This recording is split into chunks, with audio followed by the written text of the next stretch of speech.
Hey guys, this week I literally had the most frustrating conversation with my mom about money. Like the type where you are just like constantly bang your head against the wall and you guys keep getting into arguments and nothing is getting accomplished and just makes you so frustrated. I wasted an entire Sunday on this. So basically, my mom, she's been keeping all of her savings in a checking account. Not even a high interest savings account, a checking account for years. And when I tried to explain to her why that's not great, she hit me with the classic, oh, it's not a big deal, at least it's safe there. And I was just so frustrated. But I also didn't want to be like too mean or too harsh because I also realized that nobody ever teaches us this type of stuff in school. We never get taught this in high school. And just basic investing, I feel like there is definitely a lack of transparency and knowledge given to us before we go off into society. And it's even worse for my parents who are immigrants and just have this really safe approach of just keeping money in their checking account. So basically, real talk, I am not a financial expert. I don't claim to be a financial expert, but if you are keeping your money in a checking account like my mom, or you have just no idea what to do with your money, stick around. Honestly, I'm just gonna break down the simple stuff for a beginner and things that I learned that make sense. And no fancy like jargon, invest in these stocks and increase by like a huge percentage. Just basic things, straight up what you need to know in order to invest your money and have it grow in a very long-term organic way. And also, just because I want to continue this conversation on with my family, I also have my sister here, Grace. She'll be listening to me while I go through everything and asking me questions. All right, so I have my sister here. She also does not know anything about investing. So I thought that I'll have her here and then she can ask me questions. She can be, I guess, the general audience. Her responsibility is to ask questions if there's anything that I am going through too quickly or anything that's super confusing. So you have to represent my YouTube audience. Is that cool? All right, let me go into the first point. And this is such a misnomer for most people, and it's that they actually think that keeping it in a savings account or a checking account is quote unquote safe. And do you know why it's not safe, Grace? So this is what I'd like to call like the inflation reality check. The amount of interest you get is always proportional to the amount of inflation that we're actually seeing. Even in Canada, US, in recent years, we've seen a lot of high interest, and that's only because we've had really high inflation at the same time.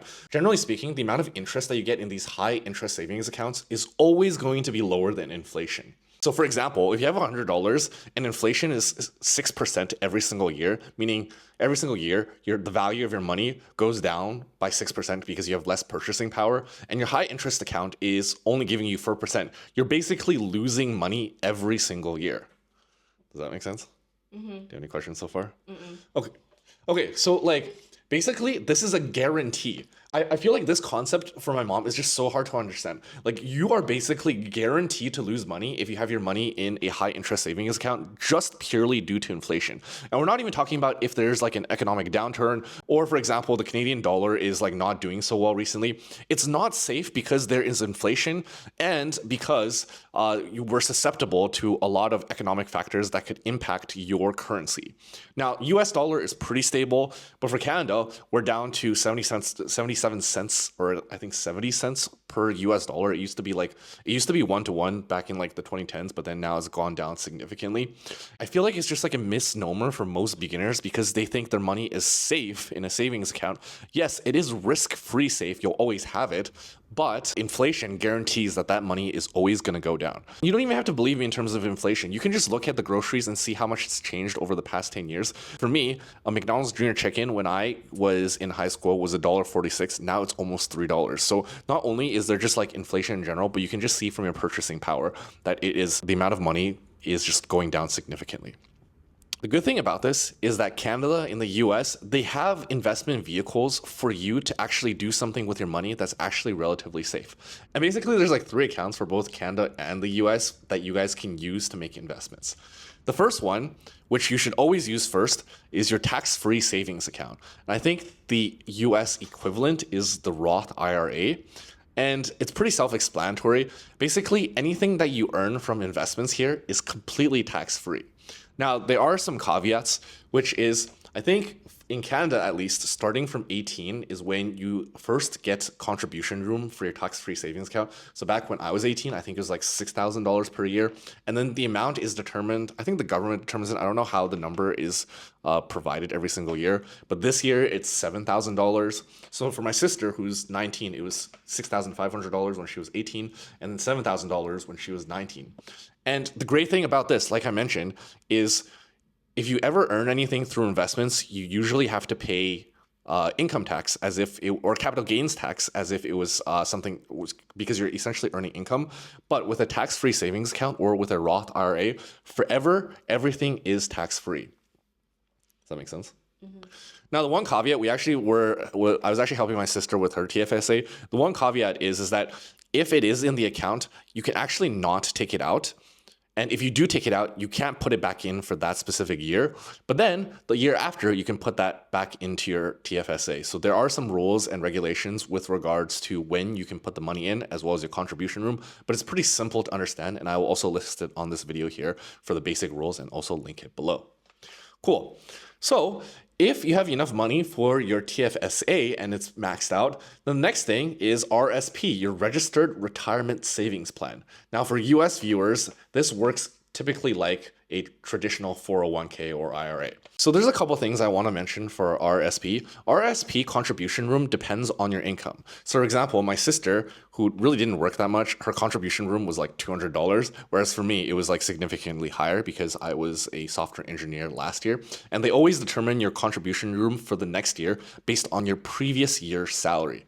This is super cool because anything you put into your retirement savings plan gets directly deducted from your income. So essentially, your income gets decreased and you get to pay less income tax because it gets directly subtracted by the amount you contribute into your RSP. And I know for Canada, because we do our taxes in May, you can contribute for your RSP for the year prior all the way up to March 1st. So basically, you can add that into your tax returns when you file your taxes. I imagine it's quite similar for the US as well. That might have been a bit confusing, but do you have any questions, Grace? Let me just clear my name. I don't work because I'm a student. Okay, but do you have any questions about the RSP? Okay, cool.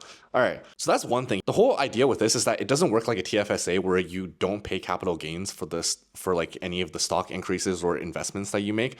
But the cool part is you can take the money out when you retire or when you're not making much income, right? Because right now, if you're working and you take that money out and you take capital gains, then you have to pay at a higher tax bracket. But imagine if you're not working and you don't actually have any income, that would be the perfect time for you to take money out of your RSP because then you would actually be in a lower income tier. So that's why this is probably the second most popular thing that you should try and max out if you are in need of account for investments. And the third one that's actually pretty popular, this is something new in Canada, which they actually don't have in the US yet, so I lied about that. It's called the First Time Home Savings Account, the FHSA. And basically, it's pretty self-explanatory.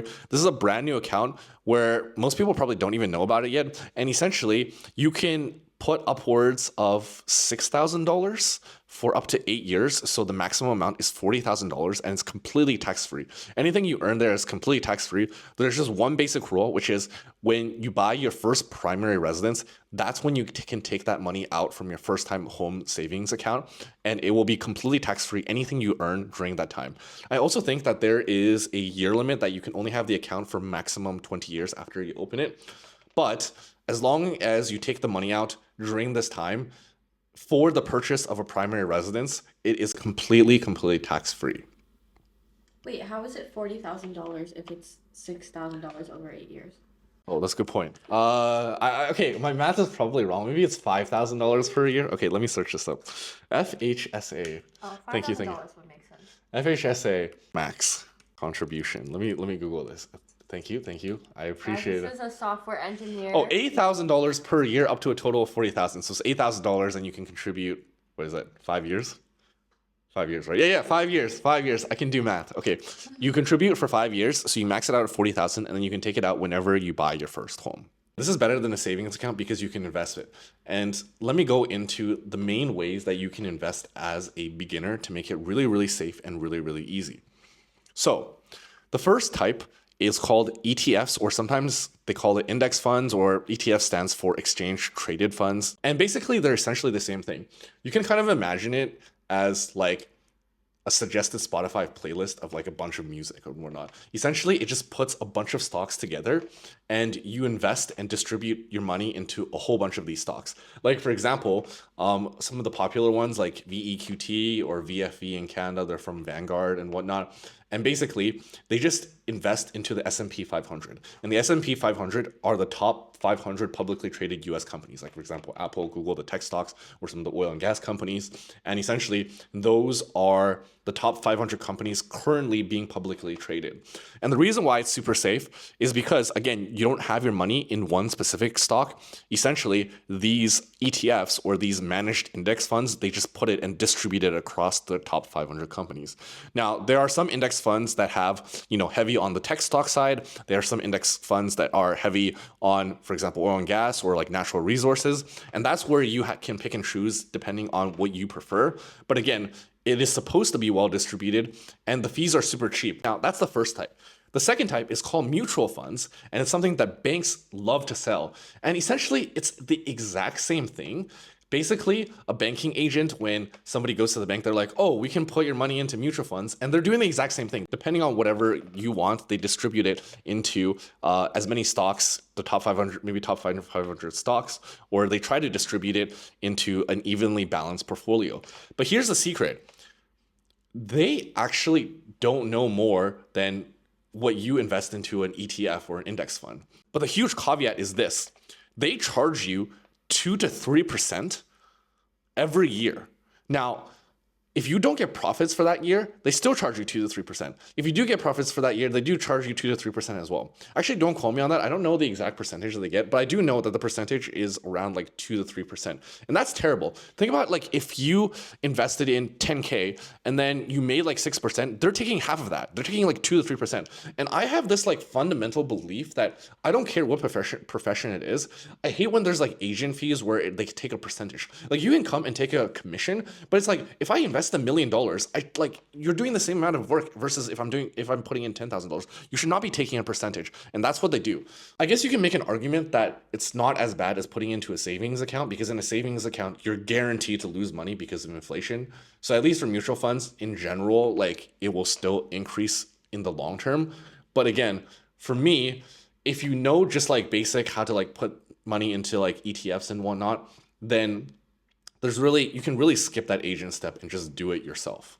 Wait, why can they take a percentage even if you don't earn a profit? I think they do that. Actually, that's a good question. Like, I don't actually know. We would have to like, can you Google this? What? Can you Google mutual funds, how they take the percentage? But okay, I didn't do that much research going into the video. But my point is like for a lot of fund managers, I'm pretty sure they do like take a percentage regardless of how the market is doing. And I think it is the same for mutual funds.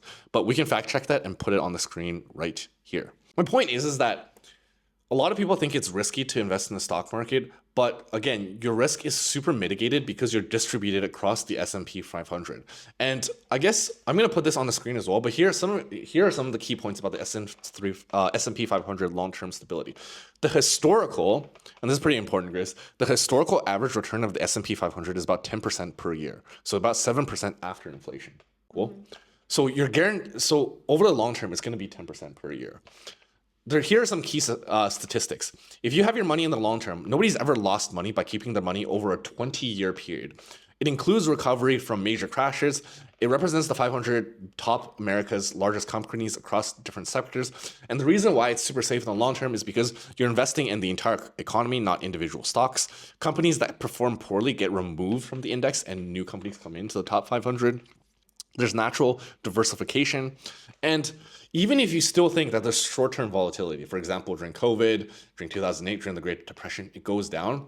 The reason why you consistently invest is because the years after, there's sort of a sharp recovery, especially after, for example, after 2008, it went down, but then there's a sharp recovery that goes straight up. So the thing is it's not about timing the market. It's not about, oh, it went down, I'm going to take my money out. You keep the money in the S&P 500 because even when there are depressive cycles, there's always going to be a recovery that goes up during that specific day. And that's why you can't really time the market in that manner. Nobody knows when the market is going to have that recovery, but we just know that long term, over time, it's going to increase on average about 10 to 11% per year. All right, so what do we know so far?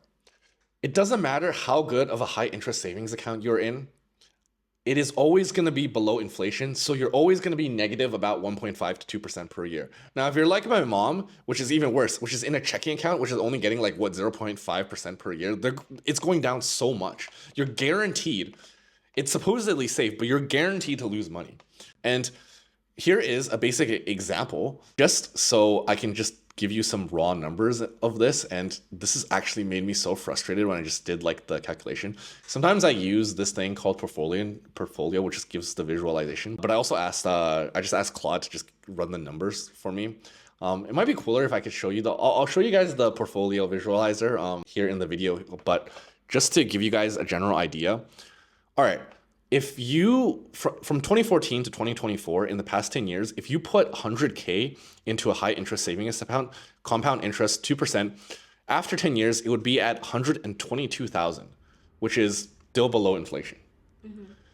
If you put $100,000 into something like a VEQT, which is an all equity ETF, or just any index fund, VFV, it will go from 100,000 to $321,899 over 10 years. Even counting the 2020 COVID crash and the 2022 downturn. So my point is that you might think the percentage is not that big of a difference. It is nearly it is a 200K difference. And the reason why it's a 200K difference is this is finance principle. It's compound interest. You're gaining 10% and that money gets reinvested and then it keeps gaining. So it's compound interest.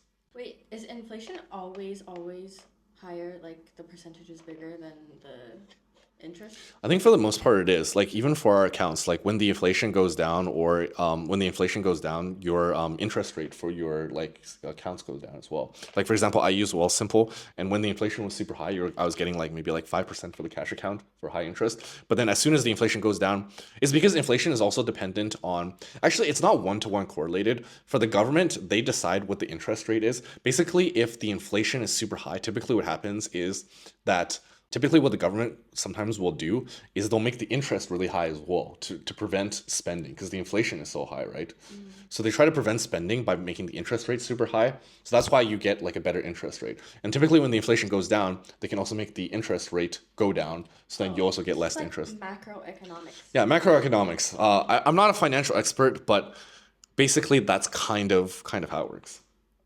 Cool. I did well in macroeconomics, but I can't tell you a single thing I learned in that course. Anyways, here in Canada, there are different ways in which you can invest on your own. You can use Wealthsimple, that's super popular. TD Direct Investing is super popular. IBKR is super popular. Some people even use Questrade, RBC Direct Investing, BMO, things like that. And then there's also the equivalent of this in the US, such as Robinhood, Fidelity, Charles Schwab, Vanguard, and other popular trading options. Essentially, it's all 0% commit. Like a lot of these are 0% commission, or just like a couple dollars per trade, meaning that when you make a trade, you don't spend any money. You just spend like a couple dollars to make the trade, or it's 0%. And yeah, this video has already gone on pretty long, but one thing that I want to quickly emphasize is if you just do basic investing into index funds, you are already ahead of the majority of people. And how do I know this? Well, I know this because I did a quick Claude search. And I'm not saying it's accurate, but according to a 2023 survey in FP Canada, 29% of Canadians are keeping their savings primarily in a savings account. And the rate is even higher among older Canadians because maybe they're not as tech savvy. In the US, over 51% of Americans are keeping their money in cash accounts rather than investing it. Now, it is worth noting that when you're investing long-term into TFSA, it's a little bit harder to take your cash out, right? Because like I said, it affects your contribution room, things like that. So I'm not saying you're not supposed to have an emergency fund. You should have an emergency fund in case you need funds for maybe something happening or just like for a rainy day. You should have emergency funds in high interest savings accounts, but it just shouldn't be like, if you do have disposable ink, it just shouldn't all be in your savings account. You should try to max out your TFSA as much as possible with some emergency funds. Now, I know this is tough and it could be challenging for the average person where the income is like not so high and then you have high expenses, things like that. But it is basic investment strategy, for example, for people like my parents when they do have some savings and they don't know where to put it. Okay, so for me, I think the next part, if you're past index funds, to me, the biggest purchase most people make or the average person makes is buying a house. And I think this is a super important investment vehicle to get right. One of the reasons why a house could be an incredibly important investment is a couple of things. First, you can get appreciation for your house, especially in a really good market if you're in a bigger city. I mean, look at New York, look at Vancouver, look at Toronto, look at the big cities. They've been going up so much over the past couple of years. It's also a leveraged investment. Do you know what leveraged investment means? Leveraged investment is pretty simple. The idea is basically for most houses, you pay like 20% down, right? Let's just say you put in 100K for a 500K house, right? 20%. The house is 500K. Let's just say it went from 500K to 550K, right? On that original 100K investment, you've already made 50% of that. That means your investment went up to 150, right? So what a leverage investment means is that you're loaning money from the bank to get a leveraged asset. Essentially, the basic concept is that it's easier for you to make more money from a 500K asset than something that was 100, than you just putting 100K. And for me, I think about just a couple of like basic things to get right. You don't have to be like a real estate expert, but the things I think about is try to get a house that is under market value. I know that a lot of people go into detail about strategies. I even made a YouTube video about strategies to do it, but try and think about which houses might have under market value within your city, learn from real estate agents, things like that. And if you're interested, I'll also link down my full video about real estate as well, which goes into detail about how you can find houses under market value. In addition to that, you want to maybe buy in an appreciating area, for example, in some of the bigger cities where you know house prices are going to go up because immigration is going up. Also, I know in US you get fixed 30-year loans, but in Canada you only get at most 5-year loans. It is super important to get as low of an interest as possible for your loan. Also, if you renovate the house and the house price increases from your renovations, that could be fantastic as well. And last but not least, you can also consider renting out your home because there's a lot of tax benefits for that as well. So beyond forced appreciation and leverage investment, some of the other things that are super important to note for a house investment is you can get monthly cash flow from renting it. For example, if you have a basement for your house, you can rent out the basement and you can live there as well. So a lot of people in like some of the bigger cities, they do house hacking this way. Basically, they live for free in their house and they kind of rent out some of the rooms. And it's super great because there's a lot of tax benefits. Basically, in Canada, at least, for all of the interest that you're paying for your loan, you can deduct it from your rent. Basically, you just have this asset, this big asset where you're not really paying interest for it. In addition to that, you're building home equity. Also, refinancing. Let's just say your home value went from like 500K to like 700K. You don't actually have to sell it to somebody else. You can just refinance. What refinance means is that the bank will just reappraise your home. And if they think the price of your home is higher, they'll give you a bigger mortgage. And with a bigger mortgage, you can take all of the cash out that you originally invested. For example, if I originally invested 100K and then my house went to 700K, I can take a bigger loan and I can just get all of the cash out from the original 100K investment. And all of that is tax-free. The cool thing about a primary residence is you don't have to pay capital gains tax. You can refinance. There's tax benefits from renting. So again, if you can get your first purchase for your house right, this can be a really important investment decision. And one misnomer that I hear a lot of people talk about is they talk about paying out their mortgage. But again, like I mentioned, it's a leveraged investment, right? Let's just say you had $1 million. Sure, you could pay off a $1 million home, but having a leveraged investment, you could technically split that 1 million to 200K for 5 houses, perhaps. Now that might be risky. You can have more leveraged investments. The whole point of having this loan is because in times where there's low interest, maybe not right now because like the interest is so high, but in times where there is low interest, you can invest in these like high leveraged investments and they can be relatively safe because you have monthly cash flow, you have home equity, and if it's appreciating, you can refinance, get the money out. A lot of times people talk about paying out the mortgage, but that might, depending on the market conditions, might not necessarily be the best idea. Any questions about that, Grace? Wait, how are they if you get a higher mortgage after your house price goes up, like are you saying you're getting that 100K back with that mortgage? Yeah, so for example, going back to the 500K example, let's just say you got a 400K mortgage, right? That's 80%. Let's say they reappraise your house and they say, oh, your house is worth $1 million now. Well, they're going to give you an 80% loan, right? Now, it depends on your income. I'm simplifying it, but let's just say they give you a standard 80% loan. Okay, from that 800K, they're going to pay 400K for your previous mortgage, and then the remaining 400K will be paid out to you. So that means not only do I get my 100K back, but I get another 300K to do like renovations for the home, to do whatever I want. So if your house price is going up, you can always refinance and you get that money tax free. And again, you're getting money from the bank. They're giving you this loan. What they're saying is that they trust that if you were to sell it onto the market, you can sell it for $1 million, but you're just not selling it at the moment. You're getting some of those benefits from your house appreciating in the market. And they'll have like, like banks are not stupid. They'll have lawyers, they'll have like assessors. And that's for our house, they did the same thing. They went to our house and they assessed the home value, essentially. They can do it online sometimes, but they can also have assessors go to the home as well. Well, there's some income factors as well. Like maybe like if your house went to like 2 million, but your income is like low, then like they won't give you as big of a loan. But that's all. It depends on your savings, depends on your income. But for the most part, a lot of people, they'll be able to get the 80% if your income is good enough. Okay. So I think that's the next intermediate step. And beyond that, if you want to do fancier investing, people talk about using Ray Dalio's all-weather portfolio. They talk about the differences between growth stock. Growth stock is essentially you're trying to bank on the stock increasing in price appreciation over time. And there's also dividend stock, which is they provide payment to people every single month. And some people have a dividend investment strategy. Some people have a growth stock investment strategy. And the idea of portfolios such as Warren Buffett's like simple portfolio, Ray Dalio's all-weather portfolio, is they talk about how you can continue to mitigate risk by balancing your portfolio. That's essentially the high order bit. Like for Ray Dalio, he has a certain percentage into like gold or like natural resources, because when there is an economic downturn, gold will increase in price. Right. So he has that well balanced so that when there's economic downturns, he also has other stocks that go up. And then when there is an economic uptick, the stocks that he has as growth stocks will go up. There's fund managers who deal with this every single day to try and balance your portfolio, to try and figure that out. And you can do some more research yourself on how to balance your portfolio.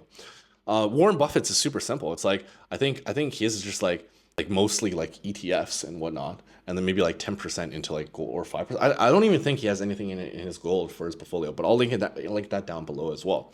And the main point is like they're trying to mitigate risk for economic downturns, which will inevitably happen as well. But fun fact, 80% of fund managers don't beat the S&P 500. So if you just invest in the S&P 500, you'll beat the majority of fund managers. Okay. And then beyond that, it gets even trickier, which is people sometimes do day trading. Basically, they try to figure out on that day if a stock is going to rise, and then they can maybe, buy like puts for that stock. In addition, they might short a stock. Like, for example, a lot of people made money from the real estate crash because they shorted the stock. They predicted that the stock prices were going to go down. And shorting just means